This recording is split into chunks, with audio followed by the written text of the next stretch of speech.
तो कहानी की शुरुआत में हम जोएल को देखते हैं जो कि अपनी कार में बैठा हुआ था। अब जिन्होंने स्माइल 1 की एक्सप्लेनेशन नहीं देखी है उन्हें मैं बता दूं कि जोएल रोज नाम के लड़की का पार्टनर था जो एक कर्ज के कारण खुद को मार ली थी और उसको मरते हुए जोएल ने देख लिया था। पिछली पार्ट में स्माइल कर्ज ऐसे ही फैलता था कि अगर कोई इंसान किसी कर्ज वाले को मरते हुए देख ले तो ये कर्ज देखने वाले पे आ जाएगा। और हाँ, जोएल एक्स था रोज का, करेंटली उसका कोई और बॉयफ्रेंड था, लेकिन मूवी के एंड तक यानी स्माइल मूवी के अंदर जोएल और रोज क्लोज आने लग गए थे। वैसे ये कर्ज कैसे फैलता है इस पे डिटेल में हम इस वीडियो में भी बात जरूर करेंगे। खैर, तो यहाँ हम जान पाते हैं कि जोएल को भी ये कर्ज लगे 6 दिन हो चुके थे और वो एक गैंगस्टर के घर को देख रहा था। जैसे ही वो उस घर के सामने एक कार को आते हुए देखता है, वो एक मास्क पहनकर हाथ में गन लिए उस गैंगस्टर के साथी को होस्टेज बना लेता है और उसे अंदर ले जाकर गैंगस्टर को डराने लगता है। जोएल उसके साथी को एक नाइफ से स्टैब करके मार डालता है और गैंगस्टर को कहता है कि इसको मरते हुए तुम देखो, लेकिन जोएल और उस बॉस के बीच फाइटिंग हो जाती है जिससे वो आदमी भी मर जाता है। जोएल रोते हुए उसे कहता है कि नहीं, तुम नहीं मर सकते, तुम्हें तो ये सब देखना था, लेकिन बॉस अपना दम तोड़ देता है। अब जोएल को ये सब करते हुए एक लड़के ने देख लिया था और वो लड़का डर के जोएल से कहता है कि मैं तो बस इनसे ड्रग्स खरीदता हूँ, तुम प्लीज मुझे मत मारना। जिस पे जोएल कहता है कि नहीं, मैं तुम्हें नहीं मारूंगा, लेकिन तुम मुझे माफ करना क्योंकि ऐसा लगता है कि you were meant to see this. इतना कह के वो घर के बाहर जाने लगता है, लेकिन तब तक बॉस के अन्य साथी भी वहां आ जाते हैं जिससे जोएल बचने की कोशिश करता है। सारे लोग उसे चेज करने लगते हैं, लेकिन वो कैसे भी एक खिड़की खोल के वहां से भागने लगता है और अब क्योंकि उसके पीछे से भारी फायरिंग हो रही थी तो उससे बचने के लिए जैसे ही वो रोड क्रॉस करने जाता है एक गाड़ी उसे कुचल देती है। तो हाँ, जोएल मारा गया। क्या एक्सीडेंट से मरा या फिर कर्ज से, वो तो हम आगे जान पाएंगे। अब अगले सीन में हम एक न्यूज इंटरव्यू देखते हैं जहां स्काई राइली नाम की एक सिंगर जो कि पॉप स्टार है, उसका कमबैक इंटरव्यू हो रहा था। स्काई पिछले 1 साल से हॉस्पिटल में थी ड्यू टू एन एक्सीडेंट और आज वो बहुत दिनों के बाद अपने फैंस के सामने आई थी। हम जान पाते हैं कि इसी कार एक्सीडेंट में पॉल हडसन नाम के एक्टर का भी डेथ हो गया था।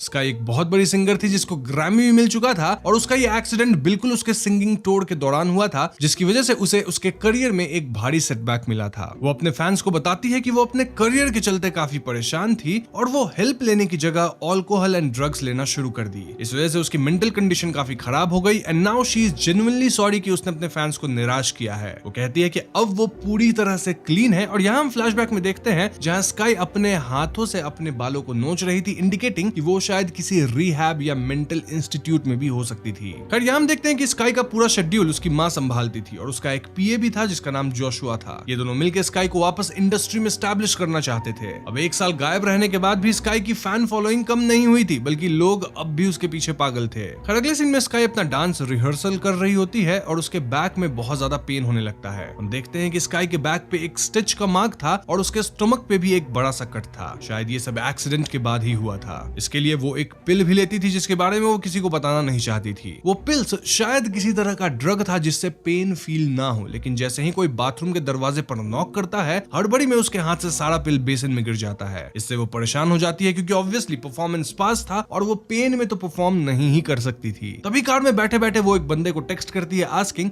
कि कैन आई कम ओवर, जिसके जवाब में वो बंदा कहता है ओके। तो उस रात स्काई सीधे उस आदमी से मिलने जाती है जिसको उसने टेक्स्ट करा था और उसके दरवाजा खोलते ही वो लड़का गुस्से से तिलमिलाया हुआ उसे अंदर खींच लेता है और उसके गर्दन पे एक स्वॉर्ड रख देता है। स्काई इससे परेशान हो जाती है और पूछती है कि तुम ठीक तो हो, because you said I can come over. हम जान पाते हैं कि ये वही लड़का है जिसको जोएल ने छोड़ दिया था और उसका नाम लुइस फ्रेगोली है। स्काई यहाँ उससे वही पिल्स लेने आई थी, लेकिन लुइस को तो याद ही नहीं था कि उसने कब उसे आने को बोला था। हम क्लियरली देख पाते हैं कि लुइस की भी मेंटल हेल्थ कुछ ठीक नहीं थी और लुइस ने ड्रग्स भी ले रखी थी। अब स्काई उसके रूम में बैठती है और वो अंदर पिल्स लेने चला जाता है। वहीं टीवी पे स्काई एंड पॉल की बातें हो रही थी कि दोनों के एक्सीडेंट के दिन वो नशे में थी, जिससे तंग आकर स्काई टीवी ऑफ कर देती है। वैसे इस एक्सीडेंट के बारे में और भी बातें हम आगे कहानी में सुनेंगे। खैर, यहाँ बहुत टाइम तक लुइस बाहर नहीं आता और ऐसे में स्काई उसे पुकारती है एंड देन अंधेरे कमरे से लुइस एकदम से भागते हुए आता और वो बहुत डरा हुआ था। ऐसा लग रहा था कि कोई उसके पीछे पड़ा है और वो सामने एक एंटिटी को भी देख पा रहा था जिसे स्काई तो नहीं देख पाती।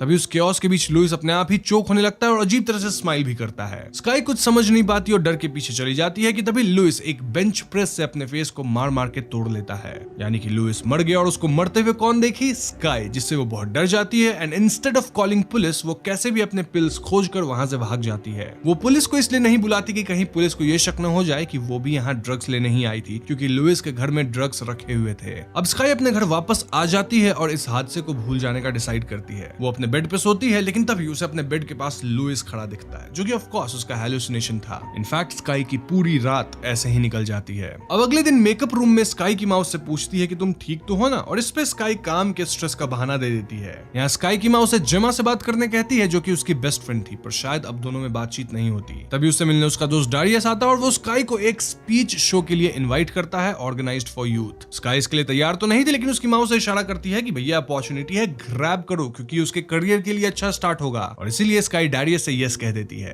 अब चेंजिंग रूम में स्काई टेंस थी, क्योंकि लुइस के रूम पे उसने वॉमिट कर दिया था और उसे डर था कि कहीं पुलिस उसका पता न लगा ले, मतलब डीएनए मैचिंग वगैरह से। देन वो अपने दोस्त जेमा को भी टेक्स्ट करना चाहती थी, लेकिन नहीं कर पाती, क्योंकि पास्ट में उसने जेमा को बहुत बुरी तरह से इंसल्ट किया था। तभी उसे एक अननोन आदमी से टेक्स्ट आता है आस्किंग कि क्या तुम कल रात को लुइस के अपार्टमेंट में थी। इससे वो डर जाती है और तभी उसे मिरर रिफ्लेक्शन में अपने पीछे लुइस दिखता है, लेकिन असलियत में तो वहां कोई भी नहीं था, यानी कि कर्स अब शायद शुरू हो चुका है। इनफैक्ट लुइस तो उसके चेहरे को स्माइल करा रहा था, जिससे वो बहुत डर जाती है और चीख उठती है। स्काई के चीखने की आवाज सुन के उसकी टीम वहां पे आती है और स्काई यहाँ एक स्पाइडर का बहाना दे देती है। शी ऑल्सो सेज कि मैं ये कॉस्ट्यूम नहीं पहन सकती, क्योंकि इसमें मेरा स्टमक का कट मार्क विजिबल होता है और मैं ऐसे स्टेज पे परफॉर्म नहीं करूंगी। अब हालांकि स्काई यहाँ डांस प्रैक्टिस कर रही थी, लेकिन अभी उसके दिमाग में काफी कुछ चल रहा होता है। तो आगे एक बार स्काई अपने फैंस को ऑटोग्राफ दे रही होती है और सब कुछ सही चल रहा था, लेकिन तभी एक क्रीपी सा आदमी स्काई से उसका ऑटोग्राफ मांगता है ऑन येलो टी शर्ट। वो पहले तो बहुत प्यार से बात कर रहा होता है, लेकिन जैसे ही वो स्काई के साथ पिक्चर खिंचवाता है, वो स्काई को जबरदस्ती पकड़ लेता है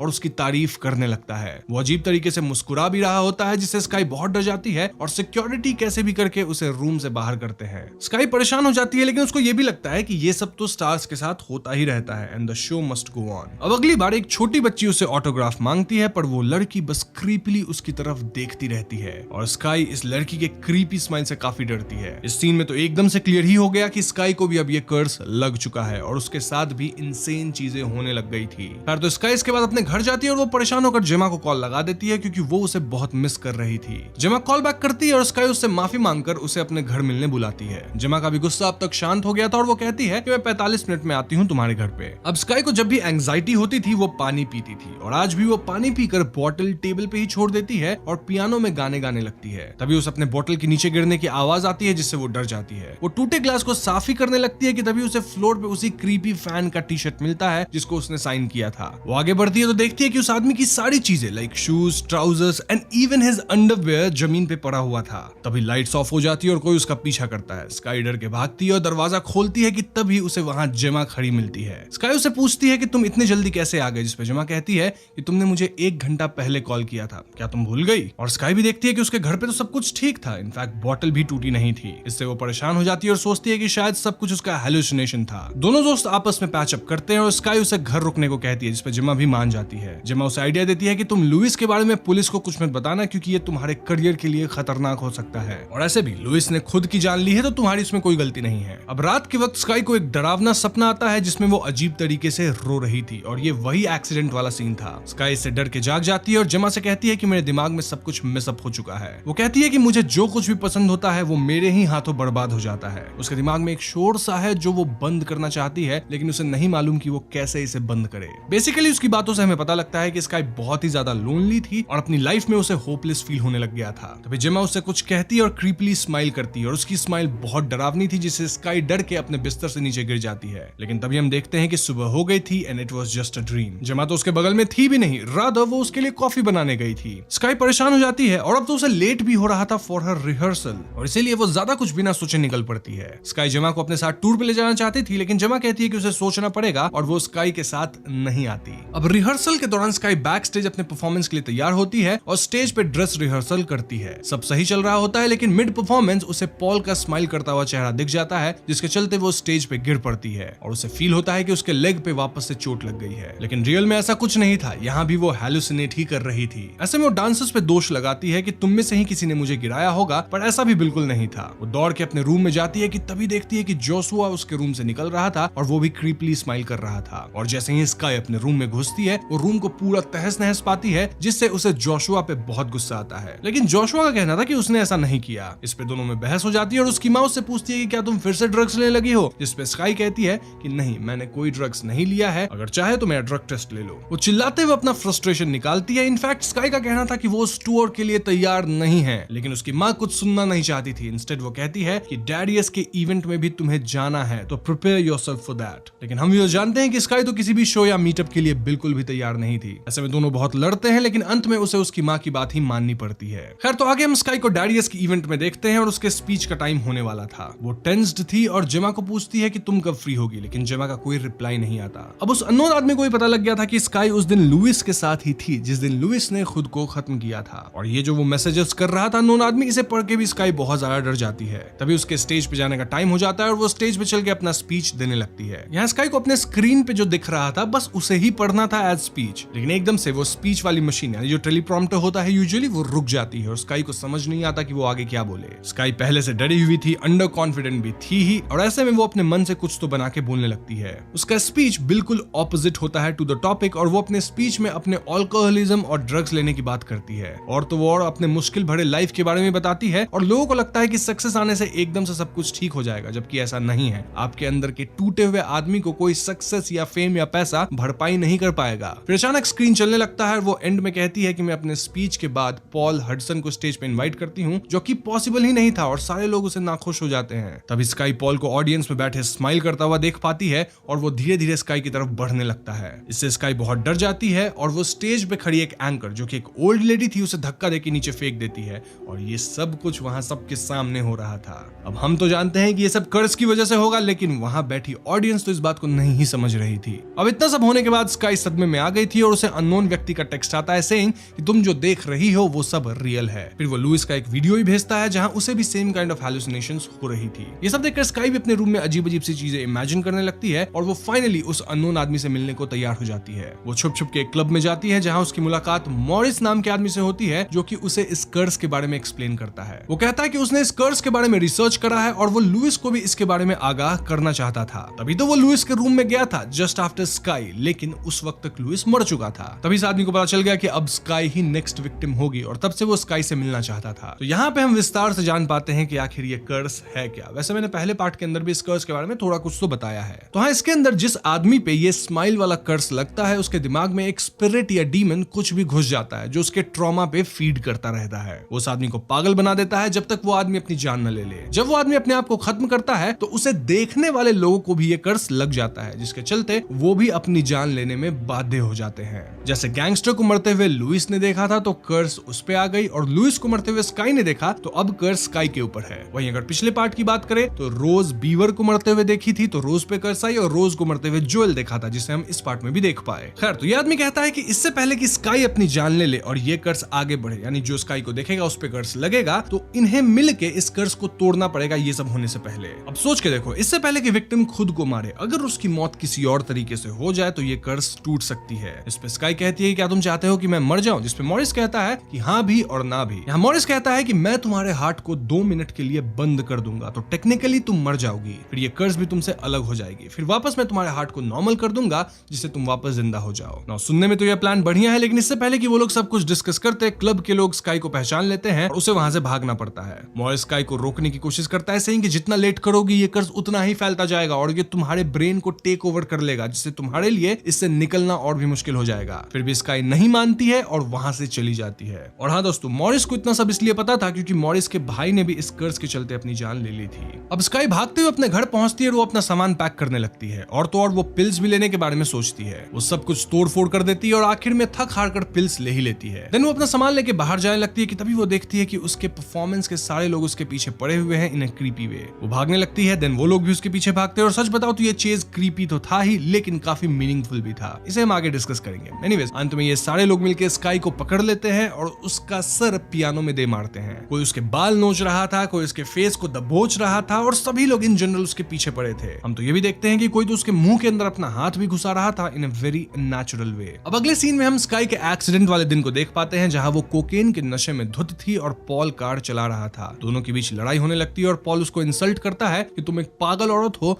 जिसपे स्काई को इतना गुस्सा आता है कि वो कार का स्टीयरिंग घुमा देती है और दोनों सीधे पहाड़ी से नीचे गिरते हैं। स्काई बच गई थी क्योंकि उसने सीट बेल्ट लगाया हुआ था, लेकिन पॉल की उसी एक्सीडेंट में मौत हो गई थी जो कि ऑब्वियसली स्काई की ही गलती थी। और इसी ट्रॉमा वाले सपने के साथ स्काई की आंख खुलती है और वो खुद को हॉस्पिटल में पाती है जहां उसकी माँ उसके सामने बैठी थी। माँ कहती है कि तुम लिविंग रूम में पड़ी हुई थी और तुम्हें होश भी नहीं था, इसलिए हमने तुम्हें भर्ती कराया है। स्काई की अपनी माँ के साथ बातचीत होती है और स्काई उनसे रिक्वेस्ट करती है कि मैं ये टूर नहीं कर सकती। स्काई के बाल नोच लिए गए थे, उसके चेहरे पे कट मार्क्स भी थे। स्टिल उसकी माँ कहती है कि कोई बात नहीं, मेकअप से सब ठीक हो जाएगा और हम कल से काम शुरू करेंगे। उसकी माँ का कहना था कि तुम्हारे कमबैक पे बहुत कंपनीज ने पैसा लगाया हुआ है, तो अब तुम ये कॉन्सर्ट कैंसिल नहीं कर सकती, वरना हम पे कई लाखों करोड़ों का केस फाइल हो सकता है। यहाँ स्काई अपने माँ से कहती है कि मैं आपके लिए किसी तरह की खिलौना हूँ क्या, जिसको चाबी भरो और काम शुरू कर दे। मेरी मेंटल कंडीशन नहीं है कि मैं कोई भी काम कर सकूं। बट स्टिल यहाँ स्काई की माँ उसे इमोशनल ब्लैकमेल करने लगती है और वो कहती है कि स्काई हर चीज को, इनफैक्ट हर आदमी को निराश करती है जो भी उस पे काउंट करता है। तो अगर स्काई ये भी टूर कैंसिल कर देती है तो अपने लाखों फैंस को भी निराश कर देगी। अब यहाँ पे एक अजीब चीज होता है, स्काई की माँ क्रीपली स्माइल करने लग जाती है और वो कहती है कि मैं तुम्हारे दिमाग के अंदर ही रहता हूँ, और वो पास के मिरर को तोड़ के उसके एक कांच को उठा लेती है और उससे वो खुद को बार बार स्टैब करने लगती है। स्काई कैसे भी अपने हाथ से सलाइन का बॉटल खोल के वहां से भागने लगती है और दरवाजे तक आते आते वो कांच का टुकड़ा उसकी हाथ में था। अब सिनेरियो ऐसा था कि स्काई ने ही उसकी माँ को मारा है और वो इससे पूरी तरह से बौखला जाती है। उसके खुद के कपड़ों पे ढेर सारा खून लगा होता है और वो अब कमरे से भागने की सोचती है, लेकिन तभी बाहर से जोशुआ अंदर आने लगता है और स्काई उसको रोक देती है और अपने लिए सोडा लाने भेज देती है। देन स्काई स्वेटशर्ट पहन लेती है और चुपचाप हॉस्पिटल से बाहर निकलने लगती है ताकि कोई उसे देख न ले। तभी हॉस्पिटल के लॉबी में जोशुआ उसे पहचान लेता है और उसके ड्रेस पे इतने सारे खून देकर वो डॉक्टर को बुलाता है। इस पे सारे स्टाफ स्काई को असिस्ट करने लग जाते हैं, लेकिन स्काई दिमाग लगाकर पास के ही सिक्योरिटी गार्ड से उसका गन छीन लेती है, जिसे सबको डरा के वो वहां से भाग पाती है। ना वहीं बाहर उसे उसकी दोस्त जेमा मिलती है जिसके कार में वो जाती है, और क्योंकि स्काई को कार चलाना नहीं आता था, जेमा कार चलाने लगती है। ये दोनों हड़बड़ी में वहां से भागते हैं और स्काई मॉरिस को टेक्स्ट करती है क्योंकि अब उसे मॉरिस की मदद चाहिए थी वही प्रोसीजर करने में जिसके बारे में मॉरिस ने बात की थी। खैर, तो जैसे ही स्काई को एड्रेस मिलता है वो जेमा को गाड़ी रोकने कहती है, सेइंग कि मैं तुमसे बहुत प्यार करती हूँ, इसलिए मैं तुम्हें खतरे में नहीं डाल सकती, तो इसलिए तुम कार से उतर जाओ, मैं अकेले मॉरिस के एड्रेस पे चली जाऊंगी। लेकिन जेमा नहीं मानती, वो स्काई के साथ देना चाहती थी। तभी स्काई के फोन पे जेमा का कॉल आता है और हम व्यूअर्स ये देख के हैरान हो जाते हैं कि जेमा तो स्काई के साथ थी ना, तो उसे कॉल कौन कर रहा है। वेल, ये सीन्स काफी फर्स्ट मूवी से सिमिलर है और हम समझ पाते हैं कि ये सब काम उस एंटिटी का है। स्काई डरते हुए फोन उठाती है और जेमा उससे पूछती है कि तुम मुझे इतने सारे वियर्ड मैसेजेस क्यों कर रही हो। इसके जवाब में स्काई कहती है कि तुम तो मेरे घर रुकने आई थी ना, और जेमा भी लाइक कि मैं तो कभी आई ही नहीं, इनफैक्ट मैं तो तुम्हें फर्स्ट टाइम अभी कॉल कर रही हूँ। तभी स्काई ड्राइवर सीट पे देखती है और जेमा वहां इविल तरीके से स्माइल कर रही थी, यानी जो जेमा उसके साथ थी इतने टाइम तक, वो एक्चुअली में एक एंटिटी थी। जेमा, या फिर हम कह सकते हैं ये एंटिटी, वो स्काई से कहती है कि तुम बिल्कुल अकेली हो और तुम्हें कोई पसंद नहीं करता। अब स्काई कैसे भी इस सिचुएशन को ओवरकम करती है और कहती है कि तुम मेरे दिमाग में हो, लेकिन मेरे दिमाग का कंट्रोल मेरे पास है। इसके बाद स्काई खुद ड्राइविंग सीट पे आती है और वो कैसे भी गलत सर ड्राइविंग करते हुए मॉरिस के पास पहुंचती है। वो मॉरिस से कहती है कि अगर तुम्हारा जो रिचुअल है या फिर जो थियरी है मुझे बचाने का वो काम नहीं करता है, तो तुम मुझे शूट कर देना, क्योंकि इस कर्स को कैसे भी यहीं पे खत्म करना है। मॉरिस उसे अंदर ले जाता है जो पिज्जा पार्लर था और वहां के फ्रीजर रूम में ये सारी प्रक्रिया होने वाली थी। मॉरिस उसे चेंज करने को कहता है और वो टेबल पे लेट जाती है। मॉरिस समझाता है कि जैसे ही फ्रीजर का तापमान नीचे गिरेगा तुम्हारा हर्ट काइंड ऑफ रुक जाएगा और मैं 8 मिनट्स का टाइमर लगाऊंगा, उसके बाद मैं तुम्हारे नेक पे एक ड्रग इंजेक्ट करूंगा जिससे तुम्हारा हर्ट वापस से चलने लगेगा। इससे टेक्निकली तुम मर के जिंदा हो जाओगी और ये कर्स की चेन भी टूट चुकी होगी। मॉरिस और स्काई की बातों से हम समझ पाते हैं कि स्काई नहीं चाहती थी कि उसकी वजह से ये कर्स किसी और को लगे और इसीलिए वो यहाँ मॉरिस से मदद मांगने आई है। खैर, तो मॉरिस वहाँ स्काई को ले जाकर कुछ लाने बाहर चला जाता है और स्काई डर जाती है और वो देखती है कि उसके ऊपर से खून टपक रहा है जहाँ एक्सीडेंट वाली स्काई कार सीट से बंधी हुई थी। अब इस सीन में 2 स्काई है, एक इविल स्काई और एक एक्चुअल स्काई, और यहाँ जो इविल स्काई थी वो एक्चुअल वाली स्काई पे हमला कर देती है, इंडिकेटिंग कि ये अब फाइनल शोडाउन है। वो एंटिटी कहती है कि मुझे तुम्हारा स्किन पहनना बहुत पसंद है और तुम मुझसे भाग नहीं सकती। इस इविल स्काई का नी बिल्कुल वैसे ही टूटा था जैसे स्काई का एक्सीडेंट के टाइम टूटा था। वो क्रॉल करते हुए स्काई के ऊपर आ जाती है और उसकी आंखें बिल्कुल अजीब तरह से बड़ी हो जाती है और वो स्काई के लिप्स को पकड़ के एक स्माइल बनाना चाहती है। तभी स्काई उसकी उंगलियों को काट लेती है और कहती है कि तुम मेरे दिमाग में हो और मैं तुमसे नहीं हारूंगी। ये कह के वो उस ड्रग इंजेक्शन को अपने नेक में घुसा देती है और वो बेहोश होने लगती है। लेकिन हैरानी की बात यह है कि वो एंटिटी अब भी गायब नहीं हुई थी। वो स्काई को कहती है कि मैं अब भी तुम्हारे दिमाग में हूं और ये सब कुछ तुम्हारा इमेजिनेशन है। एंटिटी के हिसाब से स्काई कंट्रोल में नहीं बल्कि ये एंटिटी कंट्रोल में है। ये एंटिटी धीरे धीरे स्काई के पास आ जाती है और एक दरवाजा बंद कर देती है कि तभी सीन एकदम से चेंज हो जाता है और स्काई खुद को स्टेज पे पाती है। जी हाँ, वो वही बटरफ्लाई वाले कॉस्ट्यूम में थी और लाखों हजारों फैंस उसको चीयर कर रहे थे। वो देखती है कि उसकी माँ भी जिंदा थी और ऑडियंस में उसे चीयर कर रही थी और उसके ऑपोजिट में उसकी हमशक्ल खड़ी थी जो खुद अपने हाथों से अपना पेट चीर देती है और वहां से एक अजीब सा क्रीचर बाहर निकलता है। उसके सामने स्काई घुटने टेक देती है और वो क्रीचर उसके जॉ को तोड़ देता है। लेकिन रियल लाइफ में स्काई बस स्टेज पे लेट जाती है और उसके क्रू उसे हेल्प करने के लिए दौड़ते हैं। तभी वो उठती है और उसके चेहरे पर वही क्रीपी स्माइल होती है।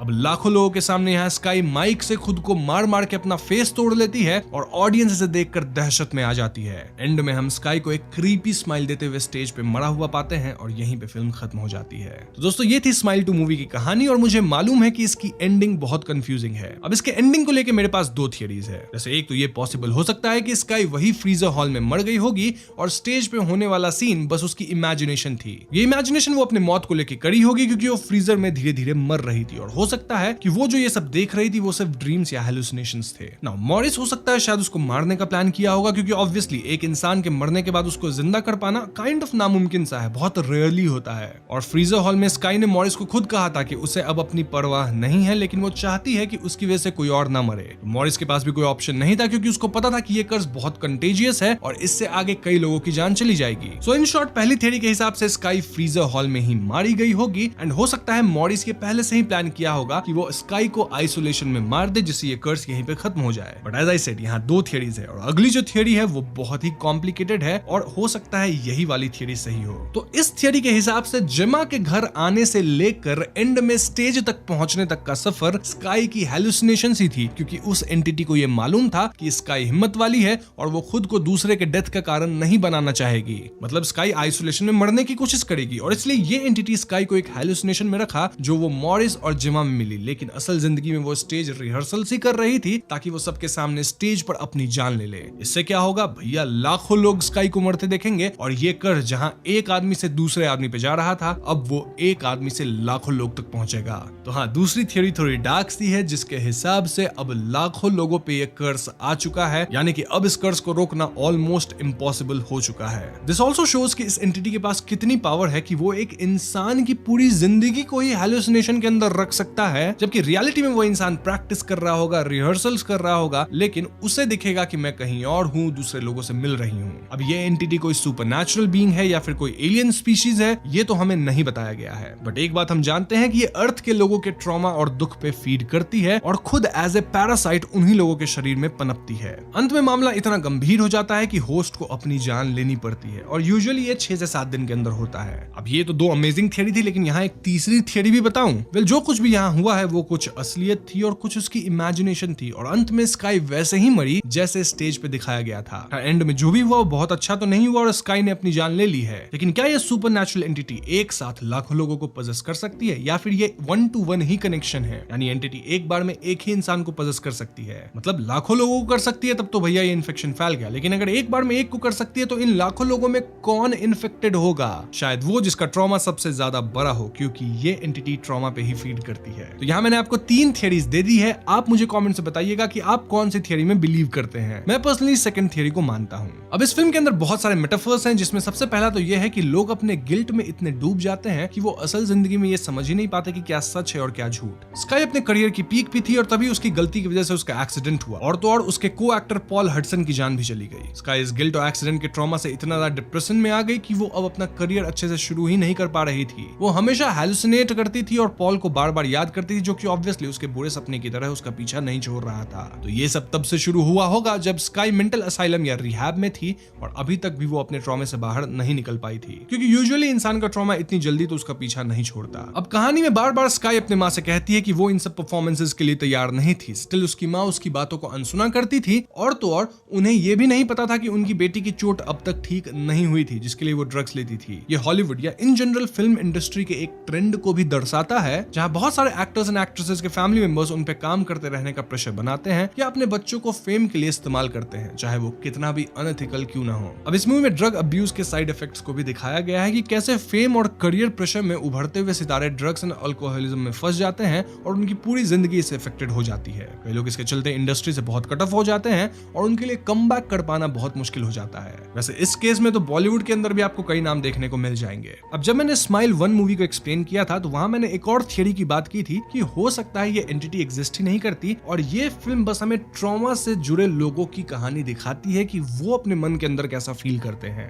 तो हाँ, स्माइल फिल्म के अंदर एक डीपर मीनिंग तो है और जो यहाँ कर्ज दिखाया गया है शायद इसे हम ट्रॉमा से भी एसोसिएट कर सकते हैं ना। अंत में जो सीन था जहाँ स्काई खुद को खत्म कर देती है और ऑडियंस में ये कर्ज फैलने लगता है, ये एक मैसेज हो सकता है कि कैसे हम ऑडियंस अपने फेवरेट सुपरस्टार को फॉलो करते हैं और उनके किए गए काम को खुद दोहराने की कोशिश करते हैं और इससे कई स्टार्स हमारे माइंड्स को इन्फ्लुएंस करते हैं। तो ये काइंड ऑफ एक मेटाफर हो गया कि कर्ज कैसे फैला। So we can see there are some deeper meanings to this movie और भले मूवी काफी कैरिकेचरस लगती है at some point in the execution, लेकिन ओवरऑल जो इसका थीम है वो काफी अच्छा है, चाहे हम स्माइल मूवी की बात करें या फिर स्माइल 2 की। और इसलिए मुझे स्माइल मूवी पसंद आई थी और स्माइल 2 मूवी भी पसंद आई है।